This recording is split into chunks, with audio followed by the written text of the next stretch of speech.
All right, this is Douglas Lattimore, and we are here to talk about the exclusive right to buyer's representation, buyer agency agreement. This is the contract of how you hire me, okay? And so there's some things that I've highlighted in here, some important things about the contract that I want you to go over. Now you will get a copy of this, but I want to go over it with you. It's going to take some time. So here we go. Right here where it says State of North Carolina, County of Mecklenburg, then you right there where it says date, put the date, and then you put your name in the next where it says buyer over here to the right, buyer. You will put your name right there in that slot, right there. And so, and then it says hereby employs McGarry and Associates is the firm. That's very important. The reasons why that's important is because you are represented by the firm. You are not represented by me per se. You are represented by the firm. That means that the firm owns this contract, and I am working as a representative of the firm.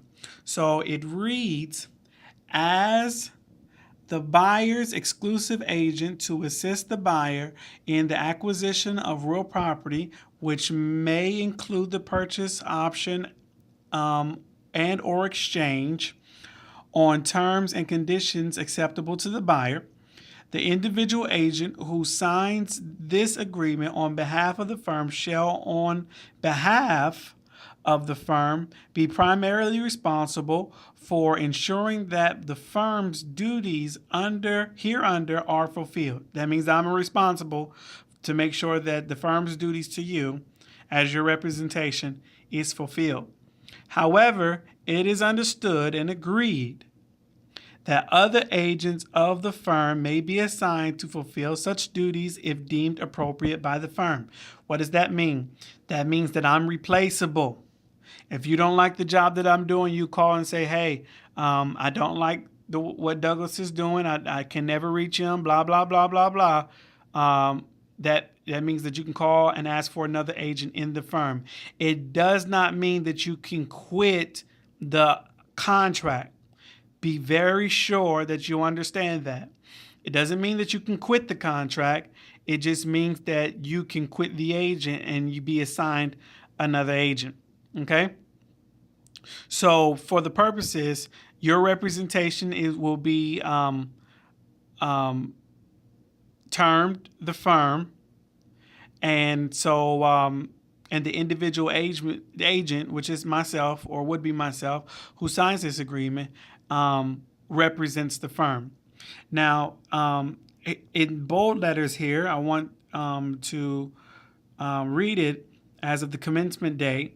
The buyer, right here, the buyer is not a party to a buyer's representation agreement with any other real estate firm. So you're representing right now that you don't have any relationship with any other real estate firm. No other agent, you're not courting any other agent or anything like that. The buyer has received a copy of the Working with Real Estate Agents brochure and has reviewed it with the firm. So if you saw my last video about the Working with Real Estate Agents brochure, then you have exactly that. And I will, and you should have the brochure in your email, or it should be arriving shortly. So buyer further represents that buyer has disclosed to the firm information about any properties described in paragraph 1, which is nothing but types of real property, below and the buyer has visited at any open houses or that the buyer has been shown by any other real estate firm. Okay, so that is important because what we want to try to do is we want to make sure that you haven't been talking to any other people, because when people get confused about who's representing who, then we can have a big legal mess. And so we want to make sure that that you have, if you've been to open houses or been shown by any other firm, that you notify us immediately so we can call them and make sure they know that we're representing you. Okay, so under here it says type of property, and what we have is just a generality: real estate, residential, commercial, any real property, Mecklenburg and bordering North Carolina counties. But we're going to be doing residential because I don't do commercial. And so right here, number 2, where it says duration of agency, firm's authority as buyer exclusive right shall begin. Okay, today is October 28th, 2014.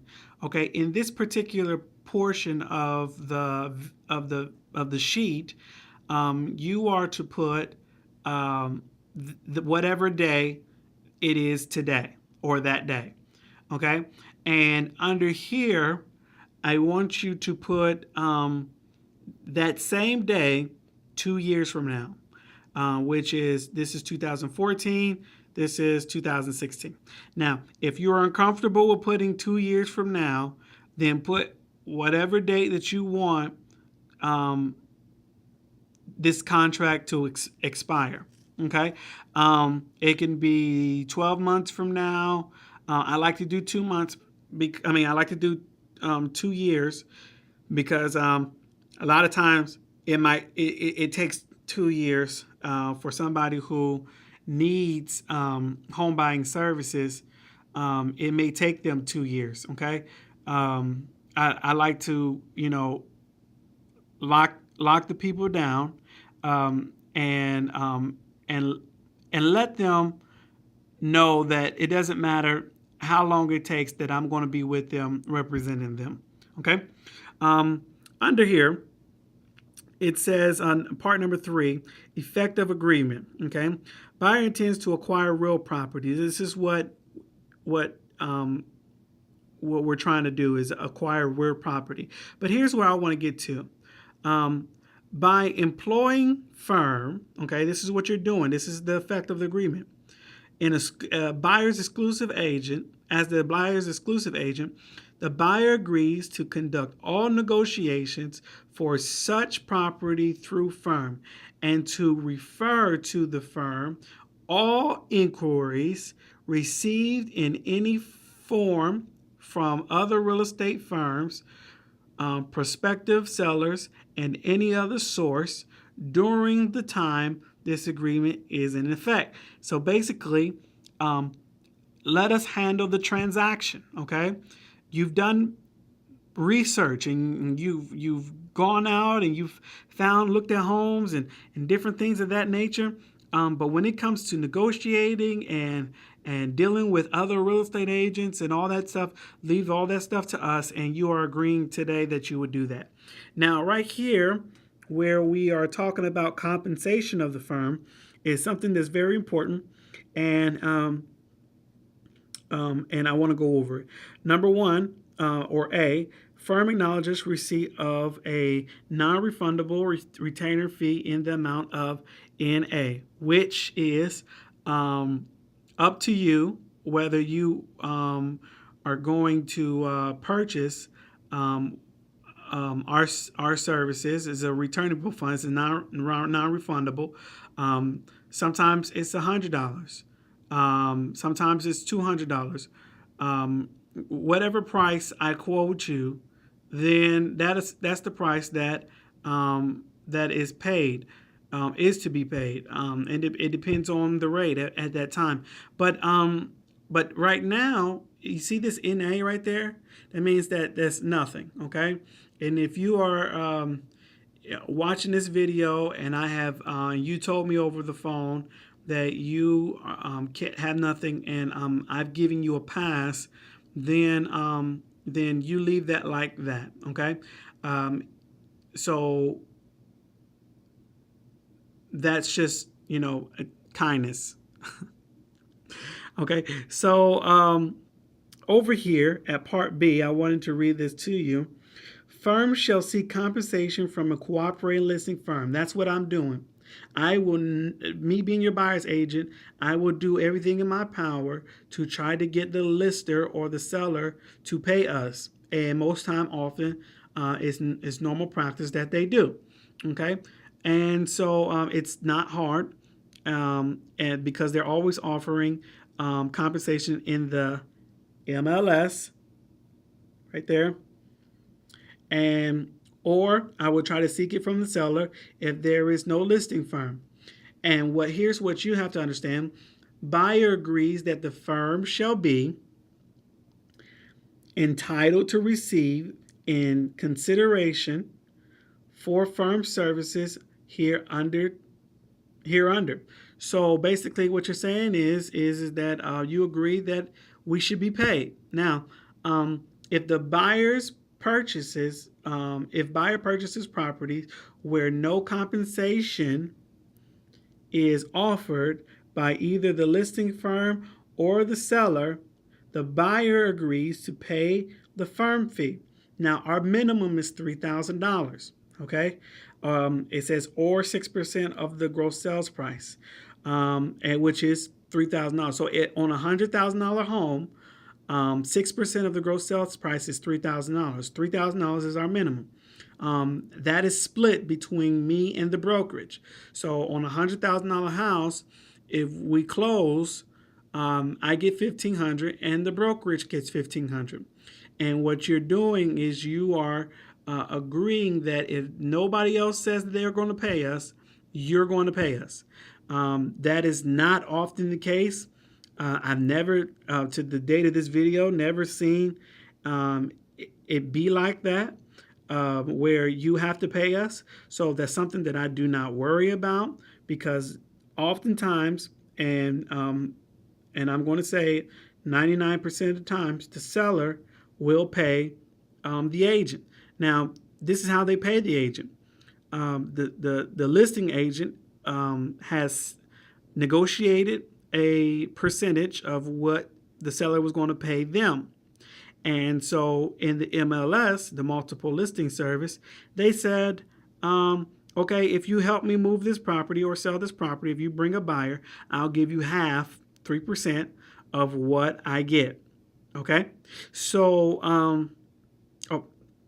I'm sorry, 6% of this gross sale of $100,000 is not $3,000, it's $6,000. Okay, but our minimum is $3,000. Okay, so that's 6% is what we're asking for anything over our minimum. Okay, or so if it's $100,000, if it's over $100,000 house price, over $100,000 in price, then the 6% will kick in.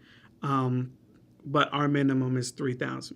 Okay, so if you're trying to purchase a $50,000 house, then that means that's half of $100,000, which would mean that our commission, our minimum wouldn't meet it. So that would be half of $1,500. So that would be $750 that the seller would pay, and then you would have to come up with $750 other dollars. So here's what I want to read here. If the compensation offered by the listing firm or the seller is less than the compensation inserted above, buyer agrees to pay the firm the difference. Okay, so let's say you purchase a $90,000 home. If you purchase a $90,000 home, basically what you're doing in this contract is saying, I will pay you the difference between what you receive and your minimum.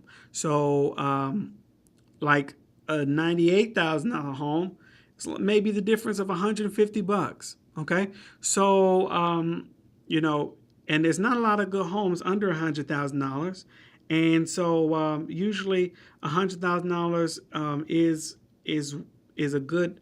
is a good minimum because it's the lower side of the home, and because I know you want a nicer home or a nice home unless you're an investor and you want a deal, then this is no problem, is no issue. So basically, all this is really saying is that if you purchase over $100,000, we are just free to you. Okay, if you purchase under $100,000, then you will have to pay the difference depending on what that is. Okay, it says here, if additional compensation or a selling incentive like bonus, trip money, or money or etc. is offered through the MLS or otherwise, buyer will permit the firm to receive it in addition to the compensation set forth above. Okay, so basically all that's saying is that sometimes in order to move a property or incentivize the agents to move a property, we will get bonuses or trips or money, and that is one thing that you are agreeing that it is okay. Okay, but in light of this, we will never try to push a property on you just to get bonus or a trip or money or whatever. We want to get exactly what you want. If it so happens that they're offering for something that you want, then we will say, hey, you might want to check this out. It's exactly what you want. Oh yeah, by the way, they're offering us a bonus or a trip or extra monies. Okay, so last part of this particular page is the compensation of the firm. The compensation shall be deemed or earned under the following of the circumstances. So, and I'm going to skip right down to here. It says buyer directly or indirectly enters into an agreement to purchase, option, or exchange any property of the type described above, regardless of the manner in which the buyer was introduced to the property. So basically, that pericope right there is really saying, hey, if you enter into an agreement to purchase, it doesn't matter how you do it, whether I help you or whether I don't help you. If you're in this contract, if this contract is still valid, then we have earned compensation. The firm has earned compensation. Now, here where it says 360, it says, if within 360 days after expiration of this agreement, the buyer enters into a contract to acquire property introduced buyer during the term of this agreement by firm or any third party, unless the buyer has entered into a valid buyer agency agreement with another real estate firm. So basically what that's saying is that if we've shown you a property or you've been introduced to a property during this contract and you have not signed with another brokerage, and say they're for sale by owner, and they say, hey, if you drop your realtor and go with us, then we'll give you their commission off on the house. Well, if we showed you the house, or even if we didn't show you the house, if this is a house that you've seen during our contract, what you're saying here is that you're at 360 days after the first time you've seen that property. If you're not represented by another firm, we still are owed compensation. Okay, so and then here at this particular, this is where you would sign your initials on the first page, and on if you're married, then your spouse would sign the initials there. And if you're fine with that, we'll go on to page 2.